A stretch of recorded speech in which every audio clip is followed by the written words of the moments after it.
Imagine you're listening to a fast-paced podcast. Now, try repeating every single word the host says out loud, but stay exactly 3 seconds behind them the entire time. You'll quickly feel your brain and mouth fighting to keep up with what's coming in while you're busy finishing what already passed. Now, let's make it even harder. Keep that exact same 3-second delay, but as you hear the words in English, speak them back in Spanish. You must do this on the fly without ever stopping. This exercise highlights the dividing line between two professions that often get mixed up. Translators work with written text. They have the luxury of time, reference books, and a backspace key to craft a perfect document. Interpreters, however, work entirely with the spoken or signed word as it happens. There is no safety net, no pause button, and no chance to edit a mistake. Thinking of this as a simple dictionary swap misses the point. The real work is in the stamina required to keep a live conversation moving so that neither side ever has to stop and wait. If you try to swap words one for one, the conversation instantly falls apart. Because different languages build sentences in completely different ways, a direct word swap usually sounds like nonsense. The brain performs deverbalization, stripping away specific words to find the pure thought underneath. The interpreter holds that pure idea, rebuilding it using the grammar of the new language. While speaking the new sentence, their ears are already pulling in the next sentence.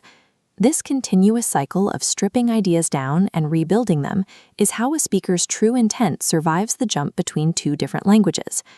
These specialists perform in several different settings depending on the situation, starting with large-scale global summits. This is a soundproof booth used for simultaneous interpretation. The interpreter listens through a headset and speaks at the same time as the presenter, allowing the audience to look directly at the speaker while hearing the message in their ears. This format was born out of necessity during the Nuremberg trials. Pausing for every single translation would have made the trial last for years. This system allowed the courtroom to feel like one single room, following along in real time. But high-speed delivery isn't right for every setting. For a medical diagnosis or a legal deposition, you need a different kind of conversational precision. In consecutive interpretation, the speaker talks for a short time and then pauses. The interpreter uses a specialized system of rapid shorthand notes to accurately deliver the message back. A diplomatic speech needs continuous speed, while a doctor and patient need time to process every detail.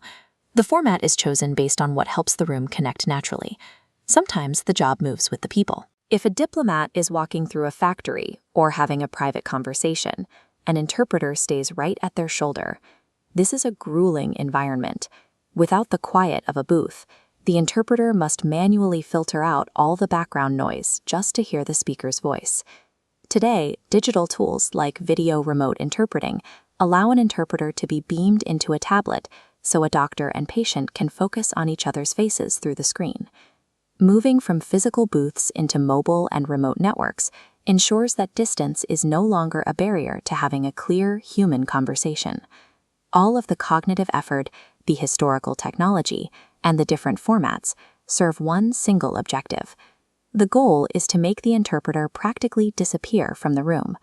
When the connection works, two people who share zero common words will feel as though they are speaking directly to one another.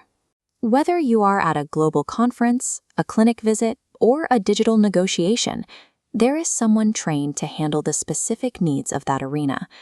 Real interpretation isn't about swapping words. It is the link that allows human connection to move forward without ever having to stop.